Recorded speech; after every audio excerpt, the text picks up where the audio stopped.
Good evening or good afternoon to all. Thanks for joining us. This is the first of our foundation conversations that we intend will be regular, members-only online events, these being more informal in nature than our wider global and Australian Roundtable series. We're excited to launch these short discussions as an added experience for our members, particularly at this difficult time for many of you with continuing COVID-19 lockdown restrictions in place. We hope that you're all able to stay safe and well over the coming weeks, and please do get vaccinated if at all possible. And on that subject, to remind, by the way, that we'll convene an online global health roundtable on the 5th of August with an impressive array of global and Australian talent. Final invites will be sent to you shortly. A special welcome to our guest speaker, Kate Burke, and her colleagues from 12th Level. Also to our chairman, Ms. Louise Watson, and the chairman of our Australian Advisory Council, Professor Sir Edward Byrne. Shortly, Louise will set the scene, followed by Kate's presentation. Then we'll have 30 minutes of Q&A, and I'll invite Ed to say a few words towards the close, which will be at 6 p.m. So a quick, tight, informal hour together. But first, an acknowledgement of country. In the spirit of reconciliation and in support of a voice to Parliament enshrined in the Australian Constitution, the Global Foundation acknowledges the traditional custodians of country throughout Australia and their connections to land, sea and community. We pay our respect to their elders, past and present, and extend that respect to all Aboriginal and Torres Strait Islander peoples today. A reminder that, just a moment, there we go, someone else joining. I need everyone to remain on mute until the Q&A session, where you should only unmute to pose a question or comment. Please have your questions, comments ready. Our Canberra Roundtable meeting, held in mid-May, hosted at Yarralumla by the Governor-General, was a high point in our Australian Roundtable series, stretching back over the past 18 months. It was a very special day, as those of you who attended will attest. You've all been sent the report, and it, together with other materials and photos, has also been posted to our website. Today provides the opportunity to dive deeper into what was said and its implications. To set the scene, please welcome our chairman, Louise Watson. Thanks, Steve, and hello to everyone, and welcome to our fireside chat this evening post the Canberra Roundtable. I know those of you who attended got much out of the day, the ideas and discussion, and the passion for bringing about change for the better. To give some context to our informal chat this evening, Steve has asked me to introduce this session by revisiting some of the themes that were in my chairman's address at the roundtable. Excuse me. It was heartening to hear that we were as one on the day in the Global Foundation's contention that there was a gap in civic discourse about some of the most significant issues facing Australia over the next decade, particularly our place in the world and in our region. Our presenters and our participants spoke to and offered pathways to solution on some of the key issues, acknowledging that we are at a hinge moment in time due to the mammoth disruption and escalating fractures around the world. I appeal to everyone that when talking about problems, we should not forget the positives. And an outstanding positive for humanity has been cooperative globalisation. It's something I repeat often. The stunning statistics around alleviation of poverty, the empowerment of women, and rapidly rising living standards over the last 30 years. Globalisation has benefited Australia and the world enormously. Of course, globalisation is not a new concept. Every cross-border trade interface over the centuries has been an act of globalisation. Look at the printing press, an early example of technology transfer from Middle Europe to the rest of the known world. As revolutionary a concept as the now omnipresent Wi-Fi, which was invented in Australia some 600 years after the printing press. Essentially, globalisation is about the exchange of ideas and cultures and goods and services. And we've seen the benefits of this both socially and economically. You only have to look at Australia today to see the interchange of ideas from the 200 plus nationalities that live here. While Australia no longer produces motor cars or television sets, consumers source them at much more advantageous price. It's hard to contemplate the high cost of goods in relative terms before tariff reform started in the 1970s. On the other hand, Australia is exporting what in effect it does better. The education sector is one such example, and of course, resources. There are some issues to address, however. A fully globalised, borderless economy does carry risks. Each country needs a degree of self-sufficiency in the case of an international situation deteriorates or borders close, like the global pandemic. But even through the pandemic, cooperative globalisation has come to the fore.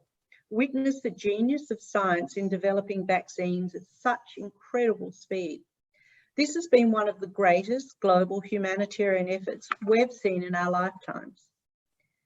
With that context, we all acknowledged at the Canberra Roundtable that the decision we face as a nation is either to embrace the world as we find it now and Australia's positive place in it, or turn inwards towards the false safety of indefinitely closed borders. What was demonstrated on the 14th of May in Canberra was that to address this, we needed to come together across the broad church of citizenry and society to make active choices and support a national strategy that sets our place in the world. With that, I'll hand back to Steve and over to Kate to tell you where we ended up. Thank you, Louise. It's now my great pleasure to welcome and introduce our special guest, Kate Burke. Kate is the Head of Research and Design at 12th Level, a software engineering company that specialises in big data and analytics and is based in Canberra. Kate and her colleagues attended and have independently analysed the Canberra Roundtable in some detail and have already presented their findings in a beautiful visual form to our board. The board decided that the calibre of this work is so significant, both in terms of the methodology employed and also in terms of the outcomes and possible pathways it has identified from the Canberra meeting, that we should make it available to our members. Following Kate's presentation and our Q&A discussion this evening, we will send you a hard copy of the summary of Kate's work. This should in turn support the work that many of you are undertaking in your respective endeavours, and it will also assist the board as it formulates forward strategy for the foundation itself over the next 3 years. On behalf of the Global Foundation, we express our gratitude to Kate and 12th Level for their extensive pro bono support of our work. Welcome, Kate. The floor is yours. I'm going to give you hosting. Thank you. Thank you, Steve. Thank you to Steve and everyone at the Global Foundation for having us along to the Canberra Roundtable. It's been an absolute pleasure. What we do at 12th Level is essentially complex problem solving. We try to take apart complex problems and look for potential ways forward. As Steve said, my background's in science communication, so it's all about wicked problems. Nothing is too complicated. What we really wanted to show from this dialogue was points of connection, and what I'll do now is walk you through some of the visuals that we've created at 12th Level, following on from the dialogue. And first of all, I'd like to acknowledge my colleagues, Karen McLennan and Susie Sequoia, who are on this call as well. This is collaborative work here that we have done. So big thank you to those guys, and they might jump in for a chat at some point. Okay, so for those of you who were not at the Canberra Roundtable, it was held at the beautiful Government House in Canberra on the 14th of May. I'm not sure the exact number, I think it was about 40 participants. It was very intensive, 5 or 6 hours of dialogue for the day. And we'll talk you through what we did in the wash-up to try and draw some meaning out from the day. So we are social researchers. In our work, we use social research methods to design mainly software, but often it's service design, process design, things that can be applied in a variety of ways. So we use those to analyse the dialogue from the day. We also did stakeholder mapping and analysis, but all with a strategic focus. The Global Foundation is all about looking at what we can do, what's possible, and how can we do it together. So this visualization was all about trying to draw those threads together and look at potential outcomes and how we can get there. So I'm doing a bit of a quick whip through for you today because we want to have time for Q&A, but you will be provided with these visuals in the next few days. We did a stakeholder map. Now what you can see from this is that most of the participants on the day were from the business sector, a few from the academic sector, 5, it's quite a high representation, 2 from the faith community, 4 from First Nations who were also connected to other sectors as well, and 11 from the public sector here. And then we had representation from the Governor-General as well. So that's important information to have at your fingertips when analysing dialogue. Who was there on the day? What did they bring? Is there a wide spread of people? Is that something that could be addressed next time to get a wider spread again? Susie has done an analysis of the gender of attendees. It's a binary analysis in this case. And we had 39% female attendance, 61% male. And as you can see from the pie chart below, the speaking time almost completely corresponded. The Global Foundation is fantastic at making sure that people have equal speaking time, and that's represented in here as well.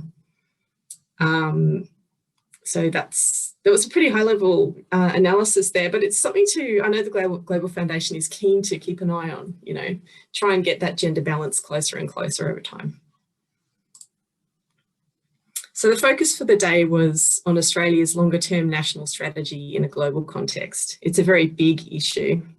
There was a fantastic quote here, and one thing that we do in dialogue mapping, and that the Global Foundation does as well, is present quotes without attribution. It's powerful in its own way because we react to human voices and to descriptions in a spoken way, differently to how we would if it was written down. We also, we tend to say things in a plainer way when we speak. So these quotes that are pulled out can be quite powerful, and you'll see further on in the analysis, what pictures you can draw with that. This one was fantastic. Strategy is about looking where you are and choosing where you want to be, putting together the coordinated actions that will take you to that point.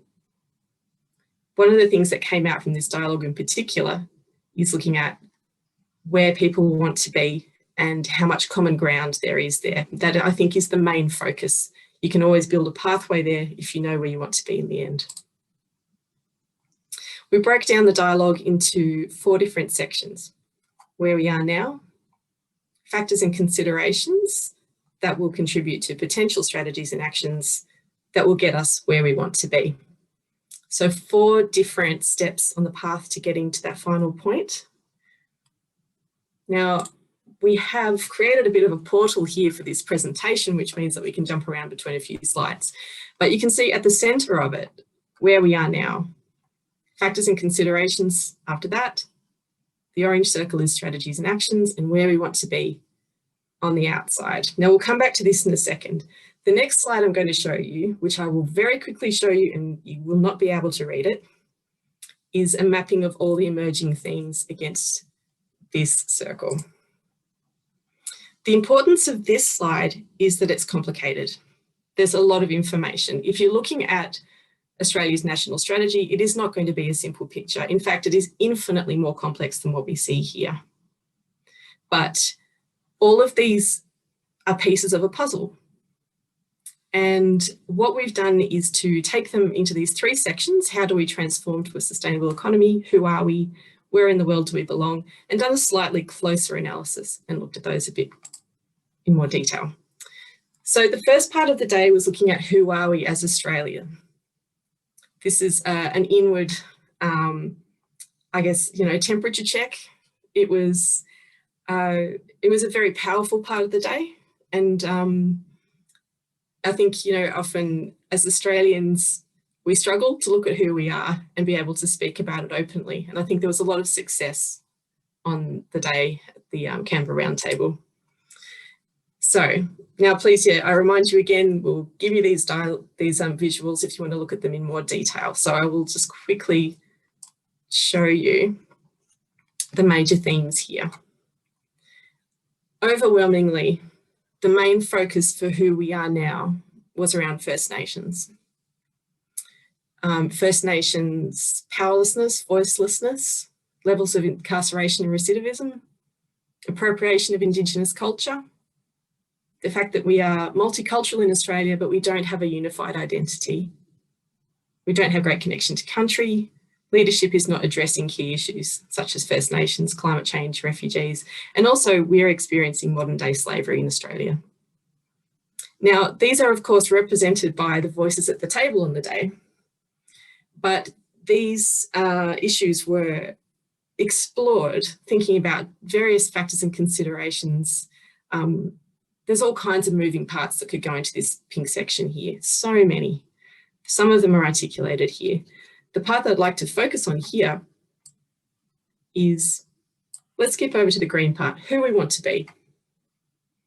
It was unanimous that this is something that we want to improve as Australia, to have First Nations knowledge respected, valued and applied, for First Nations to have a direct say in better economic and social outcomes, better connection to country. This helps to improve the way that we relate to climate issues, for example, and having pride in a unified, diverse and integrated identity, as well as closing the gap targets being met. Now, to get to this point, there was a very strong emphasis on the Uluru Statement from the Heart. It's a body of work that's been done already. There are various moving parts, constitutional change to enshrine the voice, potentially framing the question for a referendum here. It's not a simple issue, but the Uluru Statement from the Heart was, I would say, the major emerging theme that came out of here as a potential stepping stone. So I'll move on to the next slide, as I know we have time constraints, but that's the main theme that I'd like to show you from there. And there are some quotes around this here. We have 65,000 years of connected wisdom about country. This can hold answers to our challenging questions. It's much more about trying to fix problems. It's about actually working together to have a richer culture, a richer shared culture in Australia. So back to here again. The next was, how do we transform to a sustainable economy? Now this one has lots of moving parts. I won't dwell on this for too long, but of course, I mean, I look at this slide now and it says post-pandemic. We know that we're living with the pandemic for a while now. So it's almost like pandemic normal, how we approach the economy with the new state of play. What do we leave behind? What do we take with us? And there was a fantastic analogy drawn to the line, The Witch in the Wardrobe here. Do we just stay in the wardrobe? When do we take our step out into Narnia or the new world? How long do we dither for? When do we actually take some concrete action and make some decisions here? So potential strategies and actions to get to being a smart and caring country with reliable international supply chains. These are all quite kind of concrete goals. They're not, they're things, you know, that are quantifiable in some ways. Having a strong green economy, gender equality in STEM, connected, capable, collaborative leaders, etc. Metro and rural Australia integrated, which I know is something that you were talking about, Liam, in your presentation there, which is a really powerful one. How do we harness regional Australia and the potential there? And then various strategies and actions, mainly centred around supporting research and innovation, investing in climate-friendly tech, and investing in people and knowledge. So where in the world do we belong? Looking outward. Things have changed. Pandemic, I guess it's kind of confidence wobbles. Whether Australia has a clear sense of its place in the world before the pandemic is a question, but at the moment it's a tricky situation to be in to find our feet. We also have tensions with China. The relationship with China is changing, and the persistence of leadership not addressing certain key issues. But really, if we look at where we want to be here, the emerging themes were we want to be good neighbours. We want to be leaders in our region in a variety of ways. We don't want to be inward looking. We want to be generous, to be able to share what we have, and to be good leaders. We want to be integrated within Asia and Oceania, to have a clear view of our ethics as a country and stand by them internally and externally, and have a mutually respectful and mature relationship with China. Once again, these are not simple. This is as you can see, it looks like a very simple diagram. They're not simple things. Each of these themes is in itself quite complex. So we drew out some case studies to look at certain things that were discussed on the day that are great examples of what can be done. Oh, come on, little link. Skip down to it. Okay, so Girawa, Paul House and Murray Pryor are co-managing land at Undernoon for the purpose of using Indigenous practice, living culture. It's a new way of looking at land ownership. You'll receive this slide in your package as well when it comes. But looking at different ways of managing land and working together, this idea of shared culture, of not just listening, but actually living together as First Nations and the rest of Australia celebrating Indigenous culture.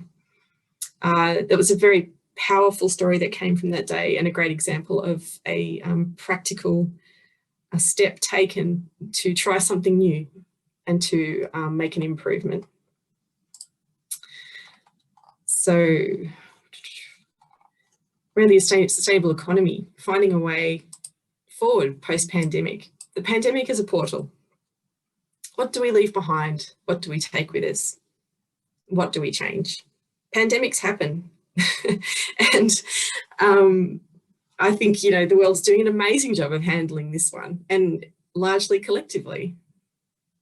So figuring out what happens next. Are we going to jump through the portal or get pushed by the rest of the world? And some key actions arising were looking at areas of supply chain risk and their mitigation, and perhaps looking at how businesses can help with that because they are agile and innovative. Maximising opportunities for global online education, and maintaining a global outlook and sustaining key international relationships. So keeping that outward focus, but working as a country with other countries to support all of us through the pandemic. Another great example of an action that was described on the day, it's not that one, here we go, was the Governor-General's Future Leaders Program, which is something that I think is still being drawn up, but the idea of cultivating future leaders actively. And that's something that I'm sure we'll get more information on shortly. Okay, so I'll skip down to here. Now, looking at quotes. And also, Susie Sequoia, would you like to quickly describe this framing of the dialogue? Susie has put this together, and I'd love to be able to quickly hand over to her to have a quick chat about that, if that suits you, Susie. Sure. Can you hear me, Kate? Yep. Okay. Hi, everyone. I would also echo Kate's words in saying that I'm very grateful for the opportunity to be part of the Canberra Roundtable, and it was an absolute pleasure working with all the information and voices that we got, and looking at the themes and quotes that we pulled out of the day's discussion. It felt a bit like I got to stay at Yarralumla and Government House for a little bit longer, which was nice. So this was, when people speak, we tend to focus on some parts of the speech more than others. And so during the day, we tried to listen for things that stood out for us. then we were looking at putting them into a framework. So for me, when I was thinking of the people, I'm thinking of us as Australians and us connected to Australia as a country. And so looking at that connection to country was central. And so it seemed very intuitive that in the centre would be Indigenous, because 65,000 plus years of connection to country is very strong, deep wisdom there. So the voices in the centre of this diagram, the voices from the day that spoke to Indigenous issues. So then from that, we were looking at the next layer of being Australian and connected, which is our multicultural identity. So at the top, I mean, there's lots of information on this slide, and it's hard to read, but one of the quotes, like, who the bloody hell are we? Well, we're on a journey together. Another one that I know Kate really likes is, deep down, we're all very decent.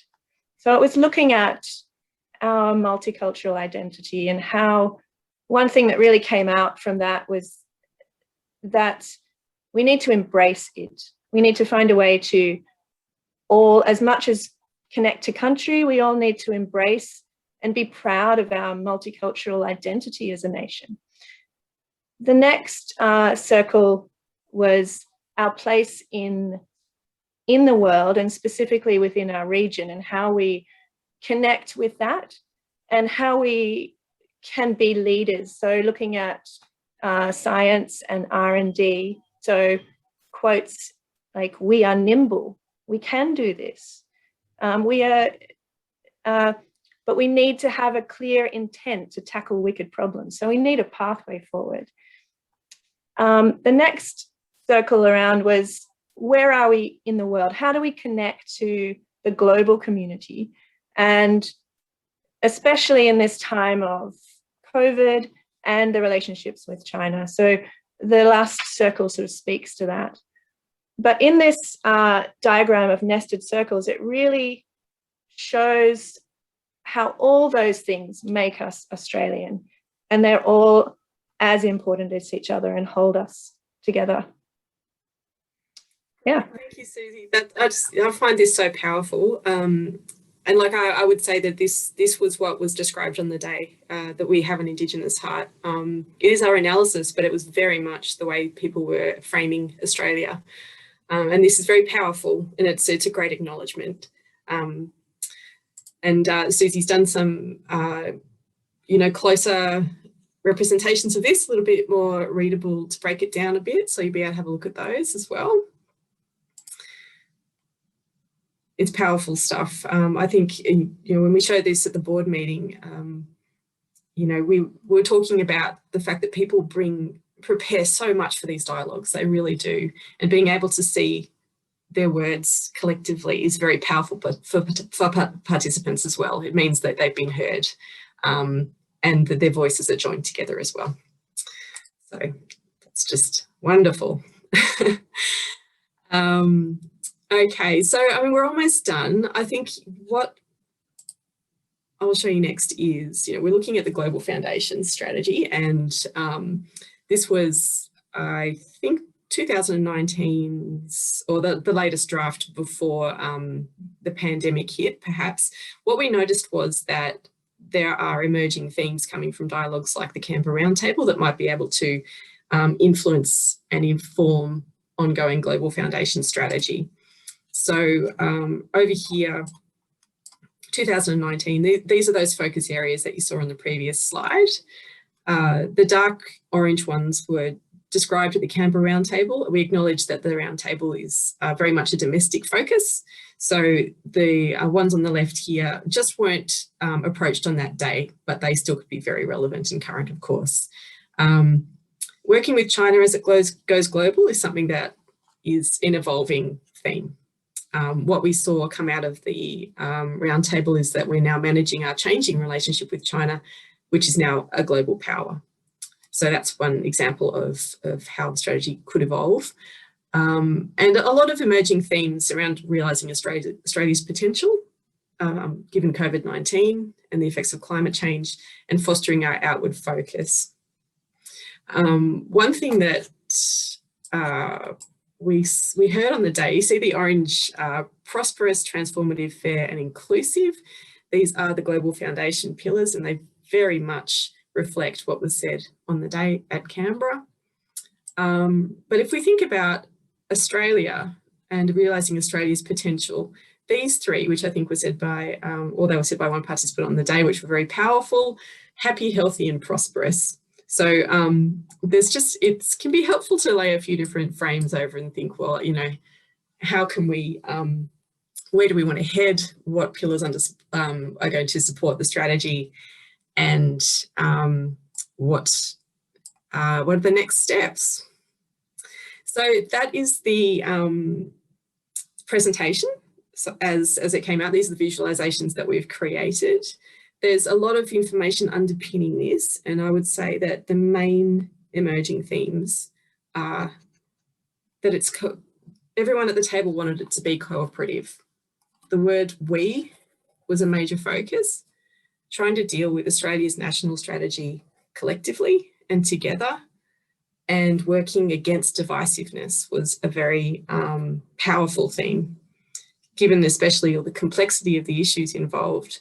Being able to land on potential outcomes that are agreed upon and perhaps work backwards from there feels like a healthy way to approach Australia's national strategy. Okay, I might hand it back to you, Steve. Thank you, Kate. That's really wonderful. So we're back on into Q&A. Thank you very much for the presentation and for speeding us through. And as we said, the summary of the presentation will be circulated to all our members, where you can study in greater detail. But again, our gratitude for your pro bono efforts. I should have also said at the outset a warm welcome to Trish Davidson, the newly arrived Vice-Chancellor at the University of Wollongong. Great to have you with us today, Trish, and all the best in your role.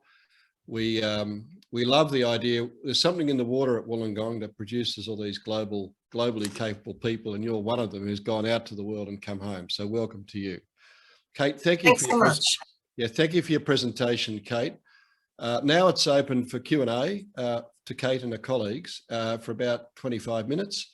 So the floor is yours. Please unmute to pose a question or make a comment. Thank you.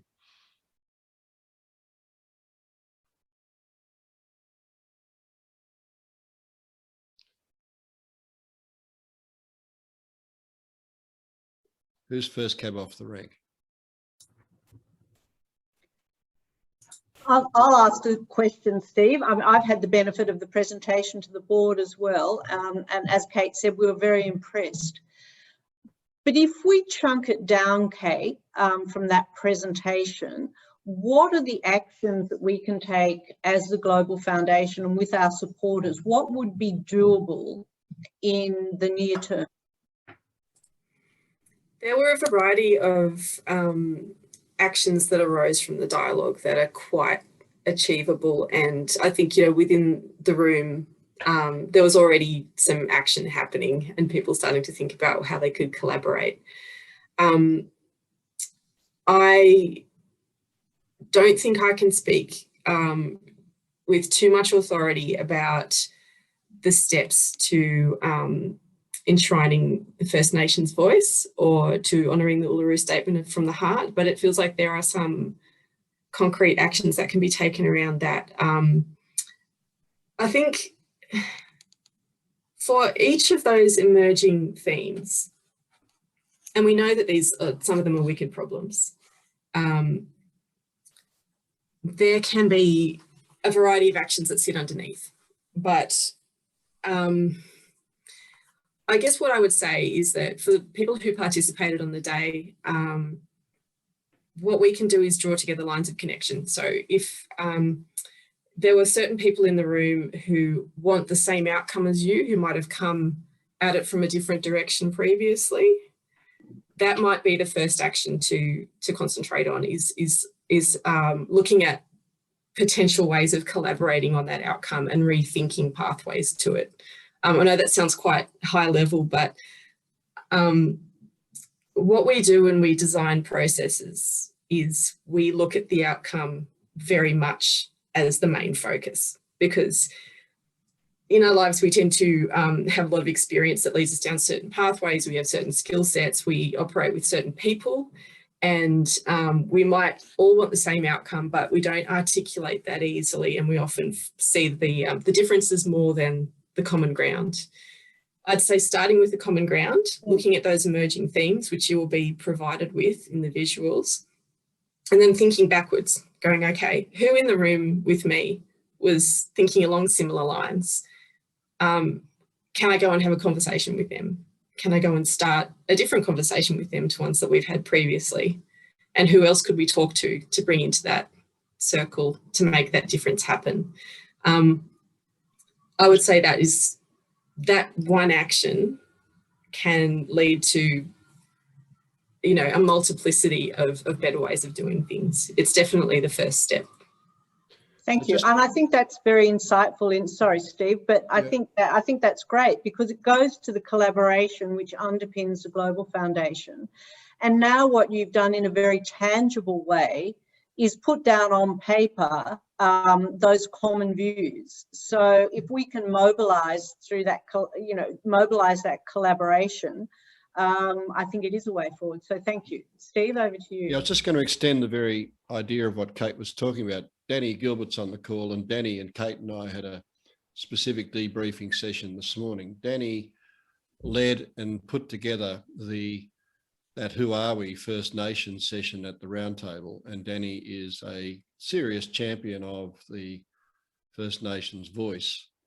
And you're working through the middle of that right at the moment, Danny, mobilising through your own networks, which of course is what we love to see, is that people feel a bit encouraged by what we've done together, and you can build upon that and use our networks to do what you're trying to do to get your First Nations voice recognised. You want to say a word about that, Danny, a comment about that process?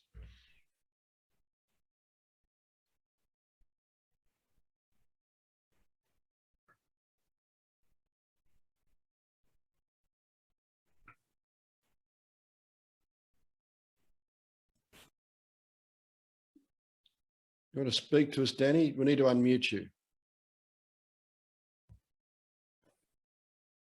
Am I unmuted now? Yes, we've got you. So I've been talking to myself for a couple of minutes. Look, it's not easy to answer that question about what you can do. But I think that what people who participated and who believe it and who understand, well, I think that people need to become acquainted with the kind of basic issues about what it all means and have some knowledge of where we are in the political process. The latter part of that remains a contest among different people as to whether or not they believe that this government has any commitment to constitutional recognition or not. I'm an optimist, so I don't think the door is closed, as some people might want to suggest it is.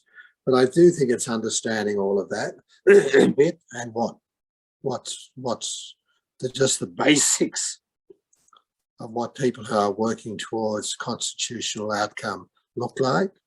That's a bit of education. So that's something that the foundation could do.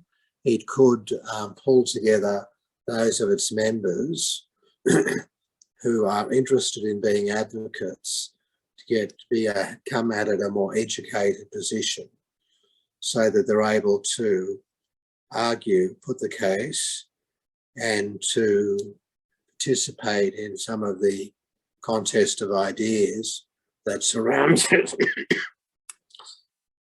And then being better armed and better informed, I guess, to use their own networks wherever they can, in business, socially, to be a voice for the voice.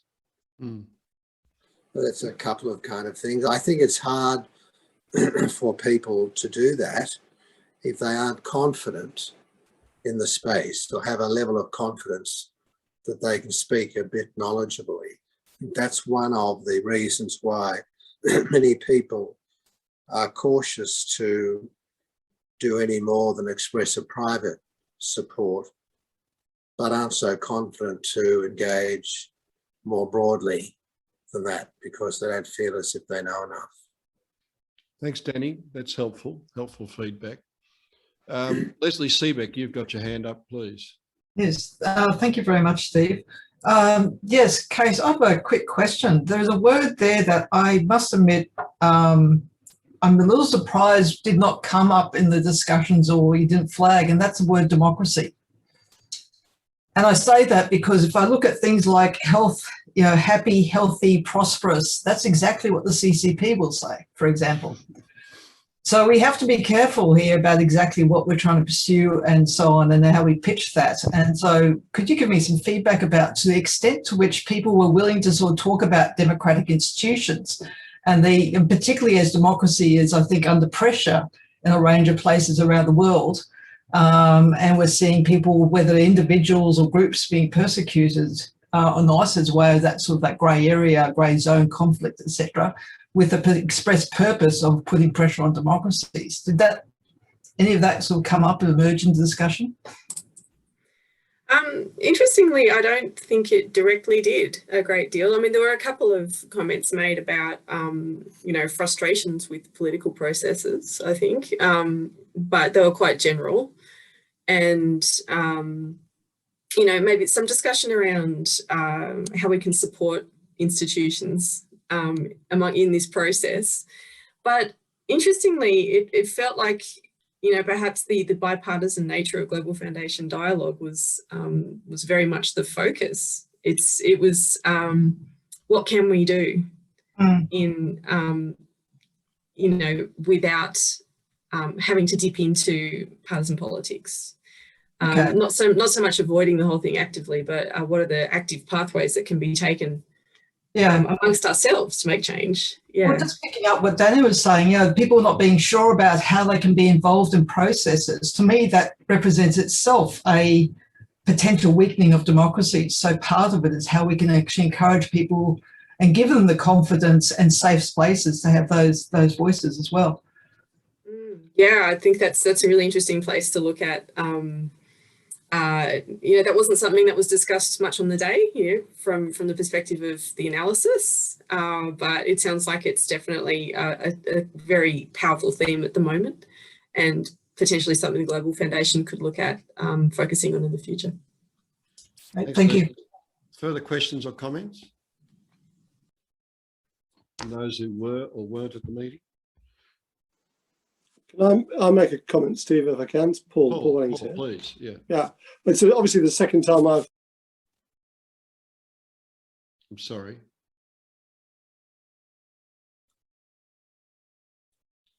Sorry, Paul. Could you unmute? I'm sorry. Oh, sorry. Am I back again? Operator error in Marimbula, Paul. All right, so I'm still unmuted, am I? Yeah, I was saying it was a very rich piece of work, and obviously I've had the opportunity to see it twice now, but I think quite a challenging piece of work, both for the advisory committee and Ed's role, and also for Louise and the board. So if I look at the presentation, I can imagine we could say other people are doing some of this. It's not core for us. There's a second category where we could nudge things along, and there's a third area which is core to our activity.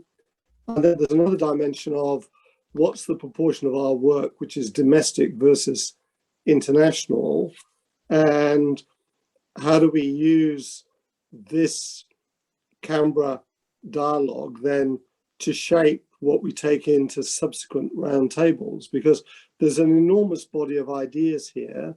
We can't eat the elephant in one go. And I just wondered what our process was, either as a board or as an advisory committee, to find the diamonds in the sack of coal and say, these are the things that we really do need to push ahead with over this next 1 to 2 year period. Because if we don't, we'll spin wheels a little bit with such a rich agenda. So it's a process comment and possibly not that helpful, but just intrigued to know how we move forward a little bit. Steve? Paul, thank you for those comments, and I think they're absolutely spot on, and I'll ask Ed to follow me, but I think you're right, because we do want some outcomes from this, but we are a member organisation.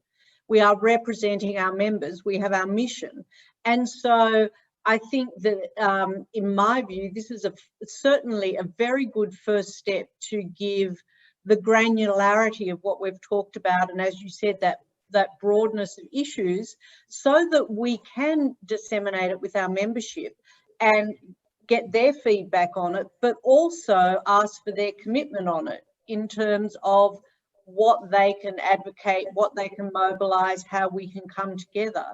And you're right, we can't do everything from the Canberra Roundtable in one go, absolutely.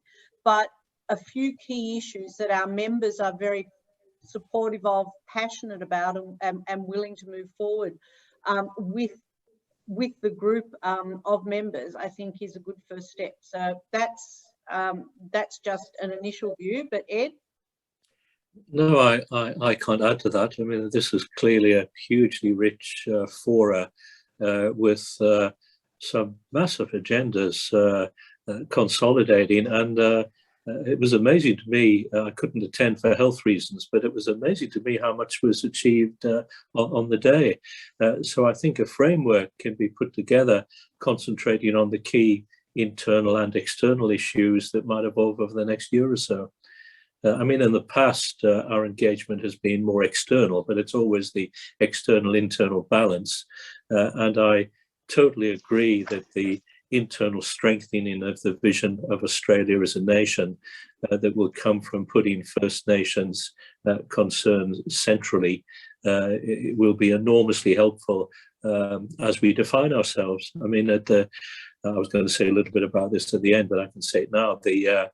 You know, Australia is going through a hinge of history time, like not in my lifetime. The last time this happened was around and after the Second World War. My wife's mother was a nurse in the British Army, grew up in Australia, and when she went overseas to serve in the British Army, there was no such thing as an Australian passport. She had a British passport, an imperial British passport.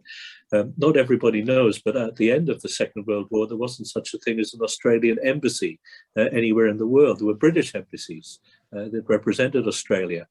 When Prime Minister Menzies declared war at the outbreak of the Second World War, he said that Australia was at war because the British Empire had declared war. So what a pivotal time that was for our country when we became really an independent nation, and we've been evolving ever since.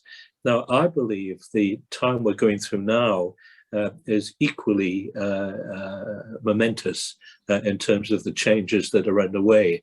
And this will involve increasing definition of ourselves internally and getting lots of things right and improving ourselves in a way that we've been grappling with for a long time. But it will involve consolidation of an external focus. And I was really impressed, not having been part of the discussions, that you couldn't have read from any single comment that anybody wants Australia to be a European enclave in the Pacific. You know, that was the exact opposite, everything that I heard. And, you know, you just have to look around at the news every day to see that we're adrift a little bit as a nation at the moment. You know, we have to reestablish certainties that we thought were there and have just evaporated over the last few years. So I think incredibly useful contribution to an incredibly complex dialogue at a time of massive national change. That was my speech at the end. I've just given it, Steve, so don't worry. Thanks, Ed. I think that was worthwhile whenever you do it. And thanks, Louise, too. And just to make, I'll call you back in a moment, Kate, if I may, but just to say that for me, the most exceptional thing about the Canberra Roundtable was not this issue versus that issue, or that priority versus this priority, because you were all right. I mean, these are massive issues. The biggest issue, which you enumerated in your speech, Louise, when you opened the roundtable, was that we feel like there's an absence of national discourse about where the nation ought to go. That's not a political comment. It's you know, there was a hunger for the conversation we had amongst that cross section of people in Canberra, because it does not seem to be taking place elsewhere. And that was that's the headline story for me, was that in fact the nation needs to have a conversation with itself about where it's going. And we can't be the body that does all of that or even slices of off a piece of it, but we need to bring it to the attention of those of influence who can take the lead. So that in a sense, and I think that's echoed in all the comments we've heard today. Kate, coming back to you for a closing remark before we wrap, because we do want to make this a tight 1 hour session. And remembering that the board, when it had your presentation and had its own working session with you, the board has resolved that we'll be using this as one of the pieces of ammunition now, as well as our ongoing programs that are already scheduled, as well as our ongoing global program, which is being done, if you like, remotely for the time being. And we're going to be looking at a 3-year strategy for the foundation itself, for which this becomes a really powerful tool.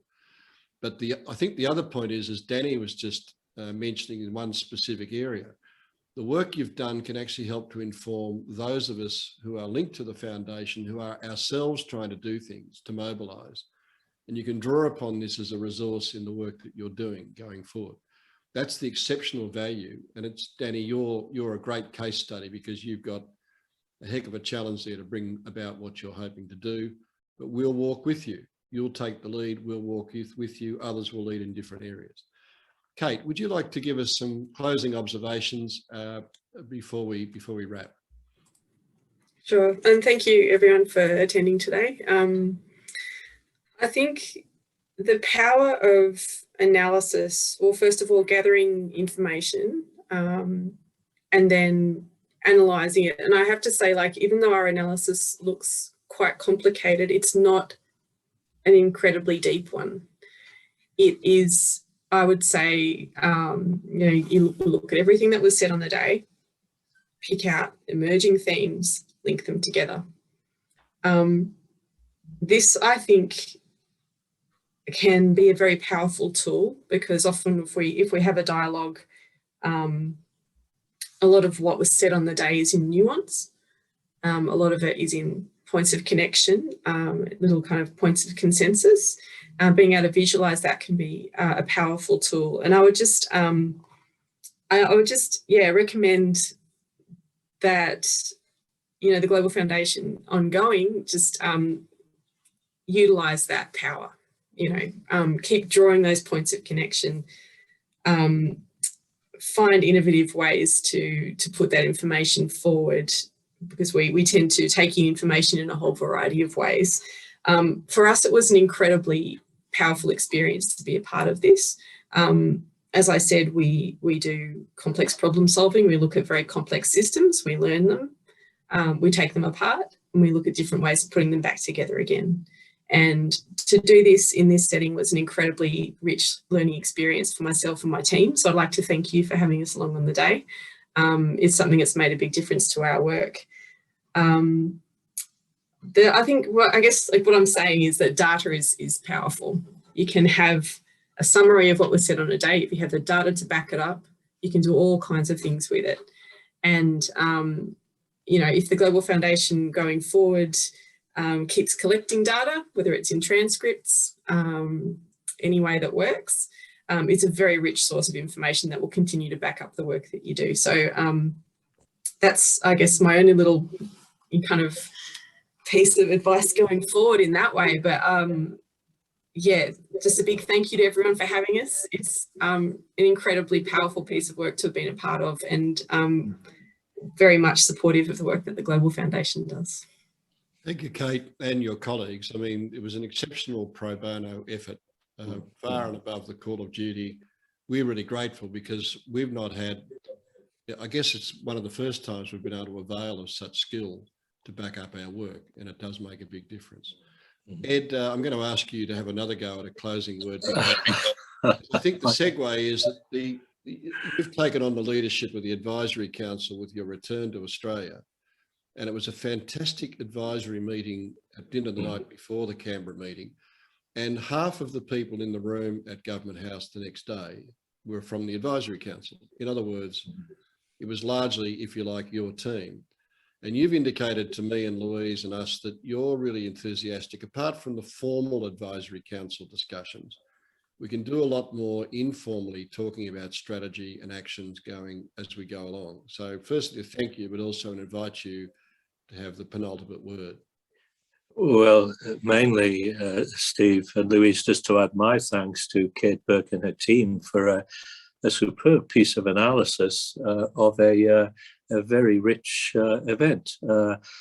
As I think I've said on a number of occasions, I think it is now a time where Australia is redefining itself both internally and externally.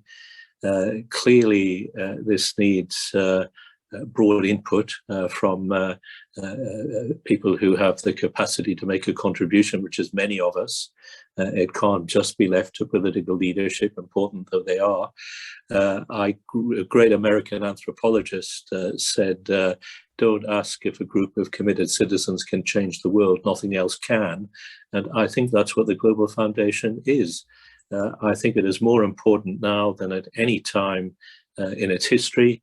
And I think this roundtable and indeed Kate Burke and the team's superb analysis has helped us develop the framework for the areas in which we can make a very real contribution as informed and committed citizens, contributing to and hopefully influencing the national debate at this incredibly important time in the history of Australia.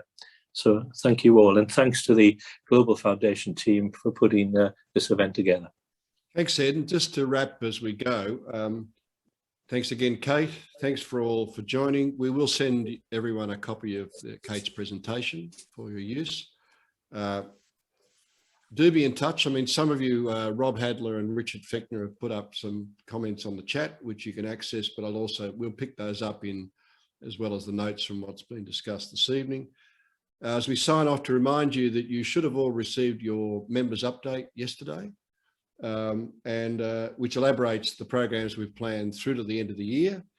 And also, we, subject to travel restrictions, talks about our plans to convene face-to-face in Rome and Assisi in May next year for our global roundtable meeting, which is a familiar trail for many of you.